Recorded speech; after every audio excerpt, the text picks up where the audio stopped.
دو لوگوں نے کاروبار کیا مل کے، ایک بوڑھا شخص تھا اور ایک نوجوان تھا۔ نوجوان جو تھا اس کے بچے تھے اور بوڑھا فارغ البال تھا اور اس کی بس ایک بیوی، اور وہ بات ختم۔ آج کل تو جو معاشیات کے ماہرین ہیں وہ سبق یہ دیتے ہیں کہ کسی سے مل کے کاروبار نہ کرنا، تھوڑا کر لینا، مل کے نہ کرنا۔ لیکن ایک زمانہ تھا کہ مل کے کاروبار کیے جاتے تھے اور برکت بھی ہوتی تھی۔ کاروبار انہوں نے کیا کھیتی باڑی کا۔ تو جب کھیتی پک گئی اور اناج کے ڈھیر لگ گئے تو اناج کو دو برابر حصوں میں تقسیم کر لیا اور کہا کہ ایسا کرتے ہیں کہ ایک مرتبہ اپنے اناج سے کچھ گندم اٹھا کر کے آپ گھر پھینک آئیں اور میں یہاں پہرا دوں، اور پھر میری باری ہو میں پھینک آؤں اور آپ پہرا دیں۔ تو باری باری ہم یوں اپنا اپنا حصہ اپنے گھر تک منتقل کر لیں۔ عدل کے تقاضوں کے مطابق دو برابر حصوں کے اندر یہ ہے عدل، تقسیم کر دیا گیا۔ اب احسان کا رنگ دیکھیے۔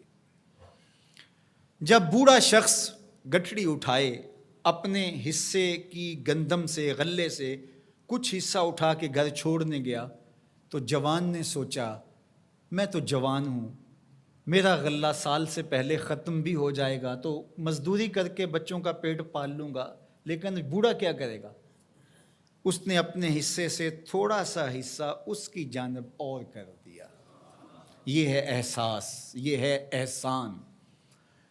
خیر، اب بوڑھا بیٹھا اور یہ کوئی تھوڑا سا سامان اٹھا کر کے اپنے گھر منتقل کرنے گیا تو بوڑھے نے سوچا ہم تو دو گھر کے فرد ہیں، ہم تو جیسے بھی گزر اوقات کر لیں گے، اس کا غلہ اگر سال سے پہلے ختم ہو گیا، چھوٹے چھوٹے اس کے بچے ہیں، یہ کیا کرے گا؟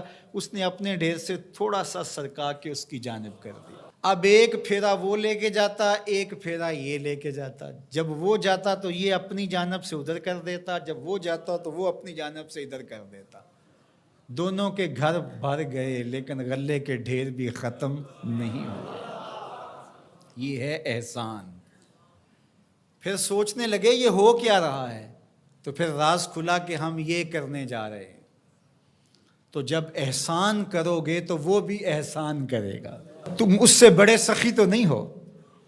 لیکن آج کیا ہوتا ہے، آج اگر دو اکٹھے مل کے کاروبار کر لیں تو بابا جائے گا تو جوان ادھر سے کر لے گا، اور جوان جائے گا تو بابا جی کہیں گے تھوڑا سا میں ادھر سے کر لوں، تو دونوں کے گھر بھی خالی رہیں گے اور غلے کے ڈھیر بھی جلدی چٹکی میں ختم ہو جائیں گے۔